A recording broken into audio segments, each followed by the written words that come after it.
Governor ചാൻസലറായ ഗവർണർക്ക് തിരിച്ചടിയും വന്നിരിക്കുന്നു. താൽക്കാലിക വൈസ് ചാൻസലറെ നിയമിച്ച നടപടി നിയമപരമല്ല എന്ന ഹൈക്കോടതിയുടെ സിംഗിൾ ബെഞ്ച് ഉത്തരവിനെതിരെ ചാൻസലറായ ഗവർണർ നൽകിയ അപ്പീലിൽ ഡിവിഷൻ ബെഞ്ച് തള്ളിയിരിക്കുന്നു. അങ്ങനെ ഗവർണറുടെ നീക്കത്തിനേറ്റ ഒരു തിരിച്ചടിയായി ഇത് നമുക്ക് കാണാം. സംസ്ഥാന സർക്കാർ നൽകുന്ന പാനലിൽ നിന്ന് വേണം നിയമനം എന്നാണ് ഹൈക്കോടതിയുടെ സിംഗിൾ ബെഞ്ചിന്റെ ഉത്തരവ് വന്നിരുന്നത്. അതിനെ ചോദ്യം ചെയ്തുകൊണ്ടാണ് ഗവർണർ ഡിവിഷൻ ബെഞ്ചിനെ സമീപിച്ചത്. പക്ഷേ ഡിവിഷൻ ബെഞ്ച് ഇത് തള്ളിക്കളഞ്ഞിരിക്കുന്നു. വിദ്യാർത്ഥികളുടെ താല്പര്യങ്ങളും സ്ഥിരം VC നിയമന കാലതാമസം സർവകലാശാല നടപടികളെ പ്രതികൂലമായി ബാധിക്കുമെന്നും വിദ്യാർത്ഥികളുടെ താല്പര്യങ്ങളെയും പ്രതികൂലമായി ഇത് ബാധിക്കും എന്നാണ് ഡിവിഷൻ ബെഞ്ച് കണ്ടെത്തിയിരിക്കുന്നത്. സ്ഥിര VC നിയമനത്തിൽ ഇനിയൊരു കാലതാമസം ഉണ്ടാകരുത് എന്നാണ് ഹൈക്കോടതിയുടെ ഡിവിഷൻ ബെഞ്ച് ഇപ്പോൾ വ്യക്തമാക്കിയിരിക്കുന്നത്. ഗവർണറുടെ നിയമ പോരാട്ടത്തിൽ ഗവർണർക്കേറ്റ ഒരു തിരിച്ചടിയായി നമുക്കിത് കാണാം.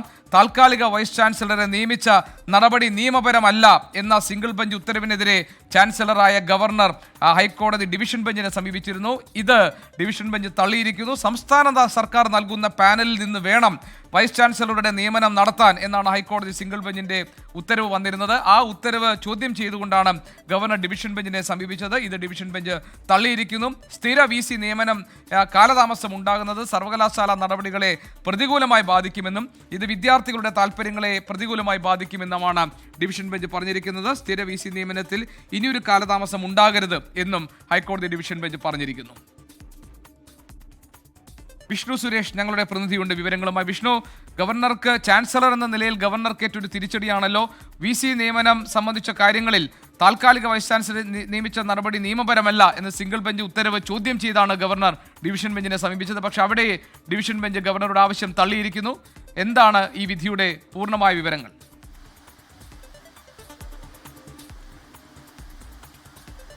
ഗോപികൃഷ്ണൻ, ഗവർണറെ സംബന്ധിച്ചിടത്തോളം ഒരു വലിയ തിരിച്ചടി എന്ന് തന്നെ വിശേഷിപ്പിക്കാം. വലിയ ആത്മവിശ്വാസത്തിലായിരുന്നു ചാൻസലർ ഉണ്ടായിരുന്നത്. പ്രത്യേകിച്ച് UGC റെഗുലേഷൻ അനുസരിച്ച VCമാരെ നിയമിക്കാനുള്ള അധികാരം അത് ഗവർണർക്കുണ്ട്.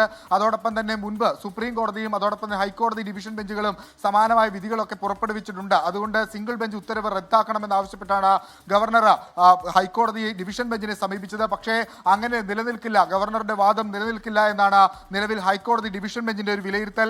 ഈ ഹർജിയുടെ ഒരു പശ്ചാത്തലം ഇങ്ങനെയാണ്. സർക്കാർ പാനൽ മറികടന്ന് അന്ന് ആരിഫ് മുഹമ്മദ് ഖാൻ ചാൻസലറായിരുന്ന ഘട്ടത്തിലാണ് സാങ്കേതിക സർവകലാശാലയിലേക്ക് ഡോക്ടർ K ശിവപ്രസാദിനെയും ഡിജിറ്റൽ സർവകലാശാലയിലേക്ക് വൈസ് ചാൻസലറായി ഡോക്ടർ സിസ തോമസിനെയും നിയമിച്ചത്. അതിന്മേലാണ് ആ ഘട്ടത്തിലാണ് സംസ്ഥാന സർക്കാർ ഇത് ചോദ്യം ചെയ്ത് ഹൈക്കോടതിയിൽ പോയത്. സിംഗിൾ ബെഞ്ച് ആ ഹർജി പരിഗണിക്കുന്ന ഘട്ടത്തിൽ വളരെ കൃത്യമായി പറഞ്ഞിരുന്നു, സംസ്ഥാന സർക്കാർ നൽകുന്ന പാനലിനനുസരിച്ച് വേണം ഗവർണർ VCമാരെ നിയമിക്കാനെന്ന്. പക്ഷേ ഈ രണ്ട് നിയമനങ്ങളും റദ്ദ് ചെയ്യാൻ അന്ന് സിംഗിൾ ബെഞ്ച് തയ്യാറായിരുന്നില്ല. പ്രത്യേകിച്ച് അവരുടെ കാലാവധി അടക്കം പൂർത്തിയാകാനിരിക്കുന്ന ഒരു ഘട്ടത്തിൽ ആ ഒരു നടപടിയിലേക്ക് പോകുന്നില്ല. എന്നാൽ ഇത്തരത്തിലൊരു നിയമനം നടത്താൻ ഗവർണർക്ക് നിയമപരമായ അധികാരമില്ല എന്ന് സിംഗിൾ ബെഞ്ച് വളരെ വ്യക്തമായി പറഞ്ഞിരുന്നു. അത് ചോദ്യം ചെയ്താണ് ഗവർണർ ഡിവിഷൻ ബെഞ്ചിനെ സമീപിച്ചത്. പക്ഷേ നിലവിൽ ഡിവിഷൻ ബെഞ്ചിന്റെ ഭാഗത്തും അദ്ദേഹത്തിന് വലിയ തിരിച്ചടി ഉണ്ടായിരിക്കുന്നു. ഒപ്പം കോടതി ഈ ഹർജിയുമായി ബന്ധപ്പെട്ട് ചില പ്രധാനപ്പെട്ട നിരീക്ഷണങ്ങൾ കൂടി നടത്തുന്നു. അത് പ്രത്യേകിച്ച് കേരളത്തിന്റെ ഉന്നത വിദ്യാഭ്യാസ മേഖലയിലെ ചില പ്രതിസന്ധികൾ ചൂണ്ടിക്കാട്ടിയാണ് അത്തരത്തിൽ ചില നിരീക്ഷണങ്ങൾ കോടതിയുടെ ഭാഗത്ത് വന്നിരിക്കുന്നത്. അതിലൊന്ന്, താൽക്കാലിക VCമാരുടെ കാലാവധി 6 മാസത്തിൽ കൂടുതലാകരുതെന്ന് ഡിവിഷൻ ബെഞ്ച് ഈ ഉത്തരവിലൂടെ വ്യക്തമാക്കുന്നുണ്ട്. അതൊരു നിർണായകമായ നിരീക്ഷണമാണ്. അതോടൊപ്പം സ്ഥിര VC നിയമനം കാലതാമസം എടുത്താൽ അത് സർവകലാശാലകളുടെ നടപടികളെ പ്രതികൂലമായി ബാധിക്കും. അത് മുന്നോട്ടുള്ള പോക്കിനെ ഒന്നാകെ ബാധിക്കും. വിദ്യാർത്ഥികളുടെ വിദ്യാഭ്യാസത്തെ അടക്കം അവരുടെ ഭാവി അടക്കം ചോദ്യം ചെയ്യുന്ന നടപടിയിലേക്ക് അക്കാര്യങ്ങൾ പോകുന്നുവെന്ന് ഹൈക്കോടതി ഡിവിഷൻ ബെഞ്ച് ഈ ഹർജിയുമായി ബന്ധപ്പെട്ടുള്ള ഉത്തരവിൽ നിരീക്ഷിക്കുന്നുണ്ട്. വിദ്യാർത്ഥികളുടെ താല്പര്യങ്ങളെയും പ്രതികൂലമായി ബാധിക്കും ഇവരുടെ നിയമനം ഇത്തരത്തിൽ നീണ്ടുപോകുന്നുവെന്ന് ഹൈക്കോടതി ഡിവിഷൻ ബെഞ്ച് നിരീക്ഷിക്കുന്നു. സ്ഥിരം VC നിയമത്തിൽ ഇനിയൊരു കാലതാമസം ഉണ്ടാകരുതെന്നൊരു അന്ത്യശാസനം ഹൈക്കോടതി ഡിവിഷൻ ബെഞ്ചിന്റെ വിഷ്ണു, വളരെ പ്രധാനപ്പെട്ട ഒരുപക്ഷെ വൈസ് ചാൻസലർ എന്ന നിലയിൽ ഗവർണർക്ക് കോടതിയിൽ നിന്നുള്ള ഏറ്റവും വലിയ തിരിച്ചടിയാണ് ഈ ഉത്തരവെന്ന് നമുക്ക് പറയാം. 2024 നവംബർ മാസത്തിലാണ് ഗവർണറായിരുന്ന ആരിഫ് മുഹമ്മദ് ഖാൻ സാങ്കേതിക സർവകലാശാലയുടെ വൈസ് ചാൻസലറായി ഡോക്ടർ K ശിവപ്രസാദിനെയും ഡിജിറ്റൽ സർവകലാശാലയുടെ വൈസ് ചാൻസലറായി ഡോക്ടർ സിസ തോമസിനെയും നിയമിച്ചത്. ഈ രണ്ട് നിയമനവും സർക്കാർ നൽകിയിരുന്ന പാനലിൽ നിന്ന് പുറത്താണ് നടത്തിയത്. ഈ നിയമനത്തിന് സാധുതയുണ്ട്, ചാൻസലർ എന്ന നിലയിൽ തനിക്ക് നിയമനം നടത്താനുള്ള അധികാരമുണ്ട് എന്നതായിരുന്നു ഗവർണറുടെ വാദം. ഗവർണറുടെ നിയമനം സർവകലാശാല നിയമങ്ങളുടെ ലംഘനമാണ് എന്നതായിരുന്നു ഇക്കാര്യത്തിൽ സർക്കാരിൻ്റെ നിലപാട്. ഇത് താൽക്കാലിക VC-മാരുടെ കാലാവധി നാളെ അവസാനിപ്പിക്കും എന്നതുകൊണ്ട് ഇവരെ മാറ്റി നിർത്തുന്നത് പരിഗണിക്കുന്നില്ല എന്നൊക്കെ കോടതി പറഞ്ഞിട്ടുണ്ട്. ഏതായാലും സിംഗിൾ ബെഞ്ച് ഈ കാര്യത്തിൽ വ്യക്തമായ ഉത്തരവ് നൽകിയതാണ്. പക്ഷേ സിംഗിൾ ബെഞ്ച് ഉത്തരവിനെ ചോദ്യം ചെയ്തുകൊണ്ടാണ് ഗവർണർ ഹൈക്കോടതി ഡിവിഷൻ ബെഞ്ചിനെ സമീപിച്ചത്. ഡിവിഷൻ ബെഞ്ച് ഗവർണറുടെ ആവശ്യം തള്ളിയിരിക്കുന്നു.